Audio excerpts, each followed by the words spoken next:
Allahu Akbar. Rekan-rekan semuanya yang disayang oleh Allah Subhanahu wa Ta'ala, sesungguhnya umat Islam adalah umat yang paling penuh cinta kepada semesta alam ini, sebab mereka mencita-citakan bahwa seluruh bumi tunduk dan patuh hanya kepada Allah Subhanahu wa Ta'ala. Mereka rela berdampingan dengan siapapun, bertetangga demi menunjukkan akhlak mulianya. Tetapi ketika kemudian dengan penuh toleransi kita semua berada di lingkungan yang majemuk seperti negara kita, ada orang-orang yang tidak punya kepekaan untuk menjaga persatuan bangsa dengan menghina sesuatu yang paling suci dan kita muliakan, apa yang akan kita lakukan? Sesungguhnya sejarah berbicara kepada kita. Tadi saya ditanya, kenapa ikut-ikutan yang seperti ini, Mas Salim? Saya jawab, perdamaian antara Salahuddin Al-Ayyubi dan Raja Baldwin keempat ketika itu tetap akan berlangsung.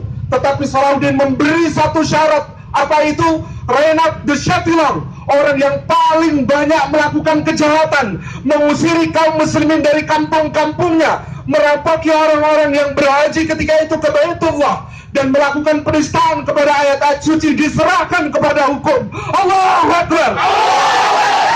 Dan sejarah di Yogyakarta ini, mohon maaf, bukan sara, kita ingin sebut satu fakta sejarah.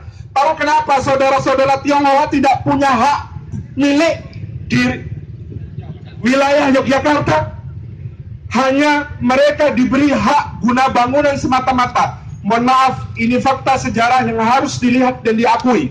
Pada agresi militer kedua Belanda, Desember 1948,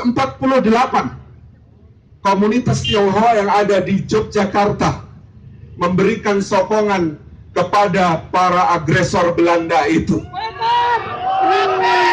Maka pada tahun 1950, ketika tegak kembali NKRI kita dari Yogyakarta ini, mereka sudah bersiap-siap eksodus oleh Sultan Hamengkubuwono IX, Allah yarham. Mereka ditenangkan kemudian mengatakan, Anda meskipun berkhianat untuk kesekian kalinya kepada negeri ini, tetap kami akui sebagai tetangga, tidak perlu pergi, tinggallah di sini. Tapi mohon maaf, saya cabut satu hak Anda, yaitu hak untuk memiliki tanah, karena keserakahan Anda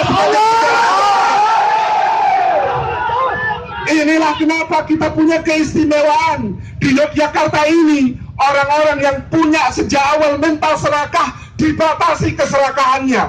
Dia yang menggusur-gusur, ingin kemudian mendirikan imperiumnya sendiri dengan orang-orang yang kemudian kita tahu siapa didatangkan dari mana. Sesungguhnya harus segera diproses secara hukum, karena dia dengan serapan anggarannya yang rendah di DKI, semuanya dia bangun dengan fasilitas yang diberikan oleh para kontraktor, para pengembang yang tidak bisa diaudit, dan kita tidak tahu ada apa di balik itu. Proses hukum insyaallah. Allahu Akbar. Demikian, assalamualaikum warahmatullahi wabarakatuh.